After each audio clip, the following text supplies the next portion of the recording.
કીધું મારા રાજનની વેળા દહાલ્યા લખું અમર ઇતિહાસ લખી નાખીશ. આવું હું દોતર વાળાની માતા કહી કે જેના રાજન મારો ભરત ભુવા 10 વર્ષનો થા સ્વભાવનો ગોમે ગોમના મેમનો એવું તો કહેતી નહીં લખું, પણ તારા ગોમથી લઈને તારા શ્યામળથી લઈને અને તારા આખથી પાખીના કેટલા એરિયાથી લઈને 52 બજારમાં જો કદી ના નોમનો પાવો ના વગાડું મારું નામ આવો હું દોતર વડાના ઠાકોરની માતા કહી દઈશું. એવું હું સમિતિની ઘોડાની મેળિયા પથારી કહી દઈશું લખુભાઈ. મારો સમૂહ આવશે, મારી પડાવશે, વેળા આવશે લખુભાઈ કે જેદળ મારો સમૂહ આવે મારી દેવની વેળા આવશે. લખું રાજનના કદી પાવો ના વગાડું મારું નામ માતા ના કહેવાય. કેમ કે હું એ સેવકોની સિંહાણે આવેલો છે.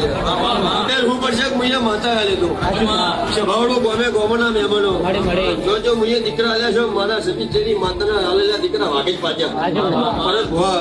કેમ કે હું રોકના ઘેર બધા દીકરા હાલવા જાતી હું મારી દેવની હેરસભાઈ જેના વિશ્વાસ રાખ્યો હોય લખું સ્વભાવનો ગમે ગમના મહેમાનો એને હવાર બોલું તો ફોજ નહીં પડવા દેતી, ફોજે બોલું ખબર નહીં પડવા દેતી મારી દેવની હેઠળ.